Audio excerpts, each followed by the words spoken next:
Hi, welcome to Sijo's tiny planet. ഞാനും ഫാമിലിയും ഒരു യാത്ര ചെയ്തു. യാത്ര കഴിഞ്ഞിട്ടില്ല, ഞങ്ങളിപ്പോഴും US തന്നെയാണ്. കൊച്ചി ടു US യാത്ര, അതാണ് ഞാൻ ഈ വീഡിയോയിൽ ചെയ്യാൻ ഉദ്ദേശിക്കുന്നത്. കൊച്ചി ടു US ഏകദേശം 31 മണിക്കൂർ യാത്രയാണ്. ഞങ്ങൾ ഏകദേശം 3 ഫ്ലൈറ്റ് മാറി കയറി. Kochi to Doha, Doha to Miami, Miami to Cincinnati. ഞാനിപ്പോൾ ഒഹായോ സ്റ്റേറ്റിലെ സിൻസിനാറ്റി എന്ന് പറഞ്ഞ സിറ്റിയിലാണ് ഞാൻ താമസിക്കുന്നത്. അപ്പോൾ ഈ യാത്ര വിവരണമാണ് ഞാൻ ഇവിടെ ഈ വീഡിയോയിൽ ചെയ്യാൻ ഉദ്ദേശിക്കുന്നത്.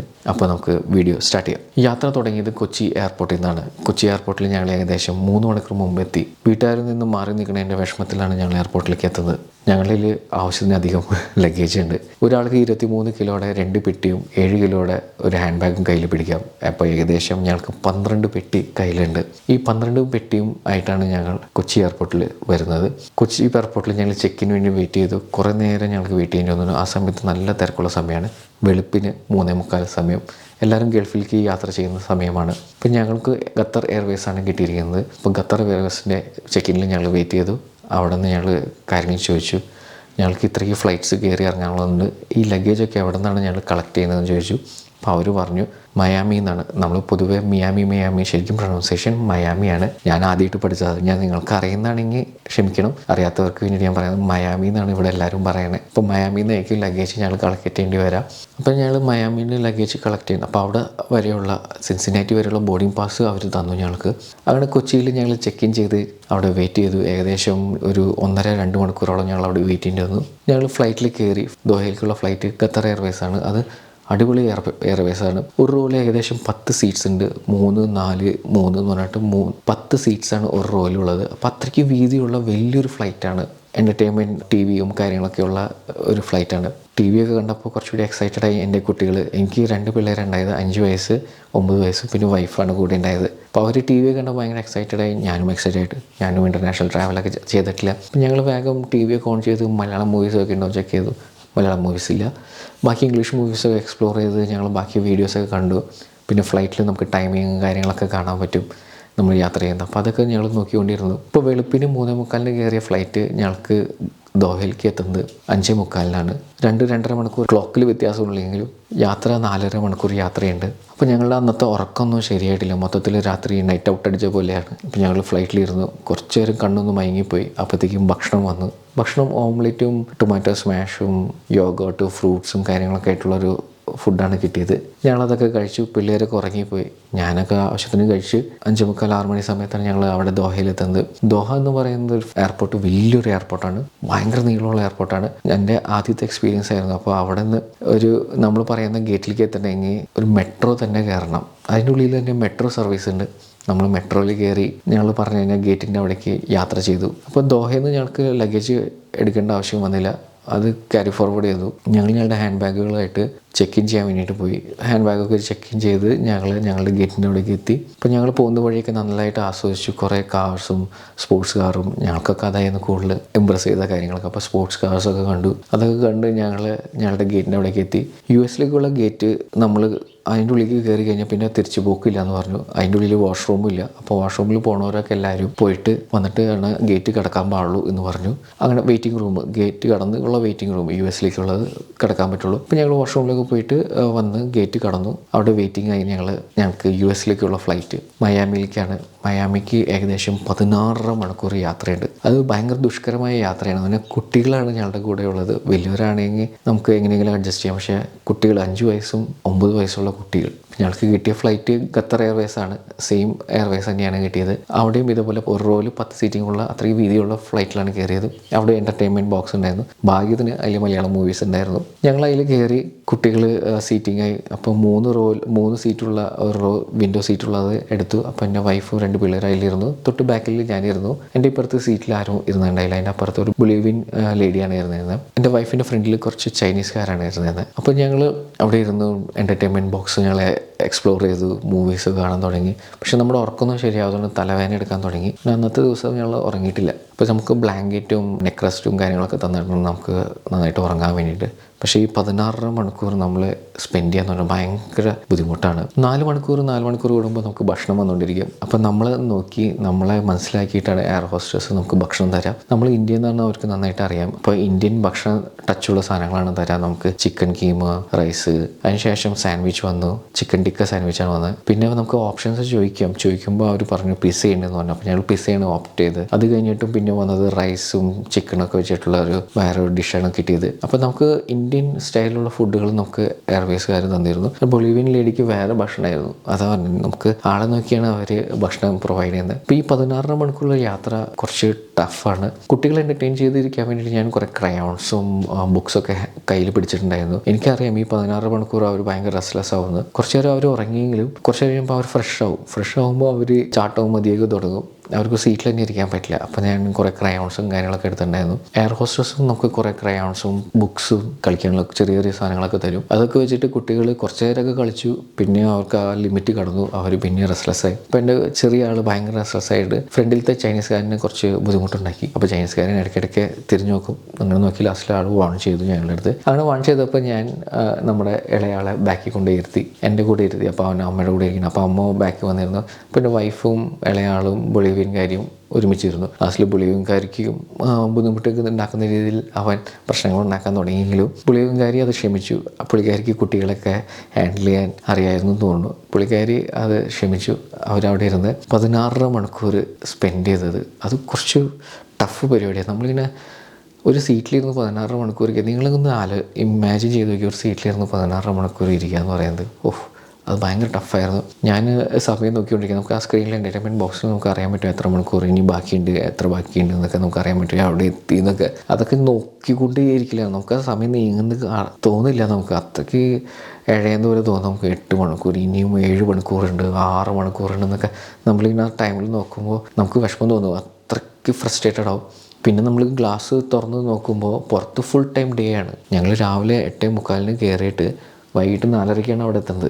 അപ്പോൾ ഫുൾ ടൈം ഡേ ആണ്. ഭൂമി കറങ്ങിക്കൊണ്ടിരിക്കുന്നതുകൊണ്ട് ഡേ ആണ് ഞങ്ങൾ അനുഭവിച്ചുകൊണ്ടിരിക്കുന്നത്.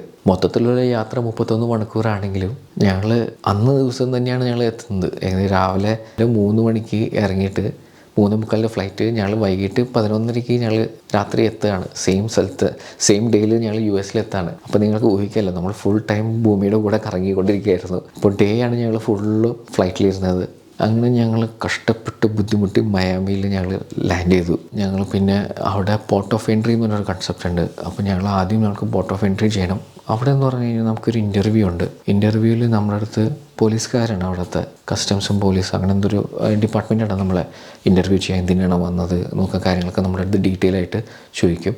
ആ സമയത്ത് നമ്മൾ നന്നായിട്ട് റെസ്പോണ്ട് ചെയ്തില്ലെങ്കിൽ നമ്മൾ അവിടെ ചെന്ന് പെട്ടിയും കടക്കെടുത്ത് തിരിച്ചു പോന്നോളാൻ പറയും. അപ്പോൾ ഞങ്ങൾ അവിടെ ക്യൂ നിന്ന് ക്ഷമയോടെ, നമ്മുടെ പിള്ളേരൊക്കെ കുറച്ച് റെസ്റ്റ്ലെസ് ആവും. ഞാൻ കൊച്ചു ഉറങ്ങിപ്പോയി. അവനെ താങ്ങി ഞാൻ നിൽക്കേണ്ടി വന്നു ആ ക്യൂവിൽ. കുറേ നേരം ഉണ്ടായിരുന്നു ആ ക്യൂ. നമുക്ക് കൈയൊക്കെ കഴിച്ചു. നമുക്കൊന്നും അത്രയ്ക്ക് കൺസിഡറേഷൻ ഒന്നും അങ്ങനെ കിട്ടിയിട്ടുണ്ടായില്ല അവിടെ വെച്ച്, കുട്ടിയുണ്ടെന്ന് പറഞ്ഞിട്ട്. പക്ഷേ ഞങ്ങൾ വെയിറ്റ് ചെയ്തു. ഞങ്ങൾക്ക് ഇൻ്റർവ്യൂ അറ്റൻഡ് ചെയ്തു. ഇൻ്റർവ്യൂവിൽ നമ്മുടെ അടുത്ത് ചോദിക്കും എന്തെങ്കിലും പെട്ടിയിലുണ്ടോ നിങ്ങളുടെ ലഗേജിൽ. അവിടെ വെച്ച് നമ്മൾ ലഗേജ് കളക്ട് ചെയ്യണം. അപ്പോൾ ലഗേജിൽ എന്തെങ്കിലും ഉണ്ടോ എന്നൊക്കെ ചോദിക്കും. അപ്പോൾ നമ്മൾ കാര്യമായിട്ടൊന്നും എടുത്തിട്ടില്ല. ലഗേജിൽ നമ്മൾ കുറച്ച് കെയർഫുൾ ആവണം. അതിൽ നമ്മുടെ സീറ്റ്സും കാര്യങ്ങളൊക്കെ ഒന്നും എടുക്കാൻ പറ്റില്ല. ലഗേജിന് വേണ്ടി പറയുകയാണെങ്കിൽ കുറച്ച് രസകരമായ കാര്യങ്ങൾ കുറേ ഉണ്ട്. ലഗേജിൽ ഞങ്ങൾ ഈവൻ മെക്സി അങ്ങനെ കുറേ സാധനങ്ങൾ കൊണ്ടുവന്നിട്ടുണ്ട്. അപ്പോൾ അതിനുവേണ്ടി ഡീറ്റെയിൽ വീഡിയോ ഞാൻ വേറെ ഷെയർ ചെയ്യാം, എന്തൊക്കെ ഞങ്ങൾ കയ്യിൽ കരുതിയിട്ടുണ്ടായിരുന്നു എന്നൊക്കെ. അതൊരു നല്ല രസകരമായൊരു വീഡിയോ ആയിരിക്കും. അപ്പോൾ നിങ്ങൾ സബ്സ്ക്രൈബ് ചെയ്തിടുക, ബെൽ ബട്ടൺ എനേബിൾ ചെയ്തിടുക. അപ്പോൾ ലഗേജിൽ അങ്ങനെ സീഡ്സും കറി ലീവ്സും അങ്ങനെ നമ്മൾ പ്ലാന്റ്സ് റിലേറ്റഡ് സാധനങ്ങളൊന്നും നമ്മൾ കയ്യിൽ പിടിക്കാൻ പറ്റില്ല. അപ്പോൾ അതൊക്കെ അവർ ഡീറ്റെയിൽ ആയിട്ട് ചോദിക്കും. പിന്നെ എല്ലാം ലേബിൾഡ് ആവണം. പിന്നെ ഭയങ്കര കെയർഫുൾ ആവണം. വൈറ്റ് കളർ സാധനങ്ങളൊക്കെ നമ്മൾ കയ്യിൽ പിടിക്കുമ്പോൾ അപ്പോൾ എല്ലാം ലേബിൾഡ് ആവണം. അത് ഞാൻ ഡീറ്റെയിൽ ആയിട്ട് പറയാം. അപ്പോൾ ആ ഇൻ്റർവ്യൂവിൽ നമ്മൾ ക്ലിയർ ചെയ്യണം. ക്ലിയർ ചെയ്താലേ നമ്മൾ അകത്തേക്ക് കയറാൻ പറ്റുള്ളൂ. മയാമി എയർപോർട്ടിലേക്ക് കയറാൻ പറ്റുള്ളൂ. മയാമിയിൽ ഞങ്ങൾ പിന്നെ ലഗേജ് കളക്ട് ചെയ്തിട്ട് ചെക്ക് ഇൻ ചെയ്യണം. ആ ലഗേജ് കളക്ട് ചെയ്യാൻ പോയപ്പോഴാണ് ഞങ്ങൾ ശ്രദ്ധിച്ചത് ചിലവരുടെയൊക്കെ പെട്ടിയെ കുത്തി പൊട്ടിച്ചിട്ടുണ്ട്. അപ്പോൾ പെട്ടി നമ്മൾ മേടിക്കുമ്പോഴും കുറച്ച് കെയർഫുൾ ആവണം. അത് TSA ലോക്കുള്ള പെട്ടികൾ തന്നെ മേടിക്കണം US-ലേക്ക് പോകണമെങ്കിൽ. അതിനുവേണ്ടി ഡീറ്റെയിൽസ് ഒക്കെ ശരിക്കും ഞാൻ ലഗേജിൻ്റെ വീഡിയോയിൽ പറയാം. അങ്ങനെ ഞങ്ങൾ പെട്ടി കളക്ട് ചെയ്യുന്ന സ്ഥലത്ത് ചിലവരുടെയൊക്കെ പെട്ടി കുത്തി പൊളിച്ചിട്ടുണ്ട്. ഞങ്ങളുടെ പെട്ടിയിലൊന്നും ചെക്ക് ചെയ്തിട്ടുണ്ടോ ഇല്ലയെന്ന് അറിയില്ല. പക്ഷേ എല്ലാം നീറ്റായിരുന്നു. അതേപോലെ തന്നെ ഞങ്ങൾക്ക് പെട്ടി കിട്ടി. ആ പെട്ടി നമ്മുടെ കാർട്ടിൽ കൊണ്ടുപോകണല്ലോ. ഈ 12 പെട്ടി ഉണ്ടല്ലോ, അതിന് 2 കാർട്ട് എടുക്കേണ്ടി വന്നു. പക്ഷെ അവിടെ മയാമിയിൽ പെട്ടിക്ക് എടുക്കാൻ വേണ്ടിയുള്ള കാർട്ടിന് ട്രോളിക്ക് $9 വെച്ച് കൊടുക്കണം. അങ്ങനെ ഞങ്ങൾ $18 ഇൻവെസ്റ്റ് ചെയ്തിട്ട് ഞങ്ങൾ കാർട്ട് എടുത്ത് അതിലാണ് സാധനങ്ങൾ ഞങ്ങൾ കളക്ട് ചെയ്തിട്ട് ചെക്ക് ഇൻ ചെയ്തത്. മയാമിയിൽ അങ്ങനെ ഞങ്ങൾ ചെക്ക് ഇൻ ചെയ്ത് അവിടെ ഏകദേശം 4 മണിക്കൂർ ലേ ഓവർ ഉണ്ടായിരുന്നു. അപ്പോൾ ഞങ്ങൾ ആ എയർപോർട്ടിലെ കുറച്ച് കാര്യങ്ങൾ ഭംഗിയൊക്കെ ആസ്വദിച്ചു. ഞങ്ങൾ ഫ്രഷ് ആവാനുള്ളവർ ഫ്രഷായി. അങ്ങനെ ഞങ്ങൾ പറയുന്ന ഗേറ്റിൽ ഞങ്ങൾ വെയിറ്റ് ചെയ്തു. അടുത്ത ഫ്ലൈറ്റ് എന്ന് പറയുന്നത് ഞങ്ങൾക്ക് അമേരിക്കൻ എക്സ്പ്രസ് പറഞ്ഞ ഫ്ലൈറ്റ് ആയിരുന്നു. അത് അവിടുത്തെ KSRTC ബസ്സാണെന്നാണ് പൊതുവെ അറിയപ്പെടുന്നത് അമേരിക്കയിലെ. അതിന് അത്രയ്ക്ക് ഫ്ലൈറ്റ്സ് ഉണ്ട് അമേരിക്കൻ എക്സ്പ്രസ്സിന്. പിന്നെ ആ ഫ്ലൈറ്റ് എന്ന് പറയുന്നത് ഭയങ്കര ചെറുതാണ്. ഒരു 4 സീറ്റ് ഉണ്ടാവുള്ളൂ, 2 അപ്പം അത്രയ്ക്ക് വീതി ഉണ്ടാവുള്ളൂ ആ ഫ്ലൈറ്റിന്. അപ്പോൾ അങ്ങനത്തെ ഒരു ഫ്ലൈറ്റിലാണ് ഞങ്ങൾ യാത്ര ചെയ്തപ്പോൾ രസകരമായിട്ട് തോന്നിയത് എൻ്റെ ഹോസ്റ്റ് ചെയ്ത ആളാണ്. അയാൾ കുറച്ച് പ്രായമുള്ളൊരു ജെൻറ്റിൽമാനായിരുന്നു. അയാളെ കണ്ടു കഴിഞ്ഞാൽ നമ്മുടെ ഒരു ഫിലിം സ്റ്റാറിൻ്റെ ലുക്കാണ്. ഏകദേശം നല്ല 6 അടി ഹൈറ്റ്, 6 അടി മേളിൽ ഹൈറ്റ് ഉണ്ട്. നമ്മുടെ ലിയാം നീൽസൻ്റെ ലുക്കൊക്കെയാണ് അയാൾക്ക്. ആളായിട്ട് ഇൻട്രാക്ട് ചെയ്തു. അയാൾ പിന്നെ ചോദിച്ചു, നിങ്ങളപ്പോൾ ഇന്ത്യയിൽ നിന്നാണോ വരുന്നത്? ഭയങ്കര ലോങ് യാത്രയാണല്ലോ നിങ്ങൾ ചെയ്തതാണ്. അങ്ങനെ വന്നിട്ട് അയാൾ നമ്മളെ ഭയങ്കര കെയർ ചെയ്തിട്ടുള്ള സംസാരം തുടങ്ങി. അപ്പോൾ അയാൾ നമുക്ക് കുറച്ച് ചിപ്സും ഡ്രിങ്ക്സും ഒക്കെ നമുക്ക് തരും. അങ്ങനെ കോക്കും സ്പ്രൈറ്റൊക്കെ മേടിച്ച് ഞങ്ങൾ അതൊക്കെ കുടിച്ച് യാത്ര ചെയ്തു. കുട്ടികൾ കുറച്ച് നേരം കഴിഞ്ഞപ്പോഴത്തേക്ക് ഉറങ്ങിപ്പോയി. നമ്മുടെ ഉറക്കം ഭയങ്കര ബുദ്ധിമുട്ടായിരിക്കും യാത്രയിൽ. അങ്ങനെ ഒരു 2.5-3 മണിക്കൂറിൻ്റെ ഫ്ലൈറ്റ് യാത്ര അവിടെ നിന്ന് ചെയ്ത് ഞങ്ങൾ സിൻസിനാറ്റി എയർപോർട്ടിൽ, അതായത് CVG എയർപോർട്ടിൽ ഞങ്ങൾ ലാൻഡ് ചെയ്തു. CVG എയർപോർട്ട് എന്ന് പറയുന്നത് വലിയൊരു എയർപോർട്ട് തന്നെയാണ്. അവിടെയും ഈ മെട്രോ ഫെസിലിറ്റീസ് ഒക്കെ ഉണ്ട്. അങ്ങനെ അത്രയ്ക്ക് യാത്ര ചെയ്യാനുണ്ട്. പക്ഷേ അവിടെ കൂടുതലും ഡൊമസ്റ്റിക് ട്രാവലാണ് നടക്കാറ്. പിന്നെ രാത്രി 11:15 എയർപോർട്ട് ഭയങ്കര കാലിയായി. ആൾക്കാരെ വളരെ കുറവാണ് കാണുന്നുള്ളൂ. ഞങ്ങളുടെ ഫ്ലൈറ്റിൽ ഇറങ്ങിയ ആൾക്കാർ മാത്രമേ ഞങ്ങൾക്ക് കാണാൻ സാധിച്ചുള്ളൂ. ഞങ്ങൾ ആദ്യം വിചാരിച്ചതെന്ന് അവിടെ നിന്ന് സിം എടുത്ത് നാട്ടിലേക്ക് വിളിക്കാം എന്നൊക്കെയാണ് വിചാരിച്ചിരുന്നത്. പക്ഷേ ഞങ്ങൾക്ക് സിം എടുക്കാൻ വേണ്ടി കടകളൊന്നും ഓപ്പൺ ആയിരുന്നില്ല. അവിടെയും ഇതുപോലെ മെട്രോ യാത്ര ചെയ്ത് അറ്റത്തെത്തി ഞങ്ങൾ ലഗേജ് കളക്ട് ചെയ്തപ്പോൾ ഇതുപോലെ കാർട്ടിലേക്ക് വയ്ക്കാൻ വേണ്ടിയിട്ട് കാർട്ടിന് റെൻ്റ് കൊടുക്കേണ്ടി വന്നു. അവിടെ $6 വെച്ച് ഞങ്ങൾക്ക് കൊടുക്കേണ്ടി വന്നു. അപ്പോൾ ടോട്ടൽ 2 കാർട്ടാണ് എടുത്തത്. $12 അവിടെ ഇൻവെസ്റ്റ് ചെയ്യേണ്ടി വന്നു. അങ്ങനെ കാർട്ടിലെ സാധനങ്ങളൊക്കെ നിറച്ച് ഞങ്ങൾ പുറത്തേക്ക് ഇറങ്ങിയപ്പോൾ നമ്മുടെ ഇന്ത്യയിലെ പോലെ തന്നെ ഡ്രൈവേഴ്സ് ഓടിയെത്തി നമ്മളെ കൊണ്ടുപോകാൻ വേണ്ടിയിട്ട്. അപ്പോൾ ഞങ്ങൾ പറഞ്ഞു, 3 ലഗേജ് ഉണ്ട്, ഞങ്ങൾക്ക് അത്രയ്ക്ക് ലഗേജും കൂടി വണ്ടിയിൽ കയറ്റണം എന്നൊക്കെ പറഞ്ഞു. അപ്പോൾ അതുപോലെ ഒരു ടൊയോട്ടയുടെ ഒരു വലിയൊരു വണ്ടി, ഹൈ റൈഡറോ എന്ന് പറഞ്ഞിട്ട് ഒരു വണ്ടിയാണ് ഞങ്ങൾ വിളിച്ചത്. അതിൽ 12 പെട്ടിയും കയറ്റി ഞങ്ങൾ 4 പേരെയും കയറ്റി അയാൾ ഡ്രൈവ് ചെയ്ത് ഞങ്ങൾ ഹൈവേ കൂടെ സിറ്റിയിലൂടെ കടന്നു പോയിക്കൊണ്ടിരുന്നത്. സിറ്റിയിൽ കടന്ന് ഞങ്ങൾ വീട്ടിലെത്തി. അവിടെ ഞങ്ങളുടെ ഫ്രണ്ട്സ് വെയിറ്റ് ചെയ്തൊക്കെ ഉണ്ടായിരുന്നു. അവർ വീടൊക്കെ ഓപ്പൺ ചെയ്ത് തന്നു. ഞങ്ങൾ ഓൾറെഡി ഞങ്ങളുടെ വീട് ഫേസ്ബുക്ക് വഴി ലീസിന് എടുത്തിട്ടുണ്ടായിരുന്നു. അപ്പോൾ വീടൊക്കെ സെറ്റായിട്ടിരിക്കുകയായിരുന്നു. അല്ലെങ്കിൽ നമ്മൾ ഹോട്ടലിൽ പോയിട്ട് ബുക്ക് ചെയ്തിട്ട് പിന്നെ വീട് അന്വേഷിച്ച് നടക്കണം, അങ്ങനെയൊക്കെയാണ് പ്രൊസീജിയർ. പക്ഷേ ഞങ്ങൾക്ക് ഭാഗ്യത്തിന് ഞങ്ങൾക്ക് വീട് ഓൾറെഡി നാട്ടിൽ നിന്ന് പോകുന്ന സമയം മുമ്പായിട്ട് ഞങ്ങൾക്ക് വീട് സെറ്റായിട്ടുണ്ടായിരുന്നു. അവിടെ ഞങ്ങൾക്ക് ബെഡും മേടിച്ച് വെച്ചിട്ടുണ്ടായിരുന്നു കൂട്ടുകാർ.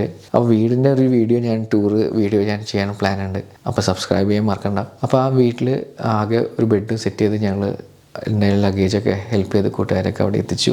അങ്ങനെ ഞങ്ങൾ US-ലെത്തി. അപ്പോൾ ഇതാണ് ഞങ്ങളുടെ യാത്ര. Kochi to US Cincinnati Mason എന്ന് പറഞ്ഞ സിറ്റിയിലാണ് ഞങ്ങളിപ്പോൾ എത്തിയത്. അപ്പോൾ നിങ്ങൾക്ക് ഈ വീഡിയോ ഇഷ്ടമാവുകയാണെങ്കിൽ ലൈക്ക് ചെയ്യുക, ഷെയർ ചെയ്യുക, സബ്സ്ക്രൈബ് ചെയ്യുക. ഇനി അടുത്ത വീഡിയോയിൽ കാണാം. ബൈ.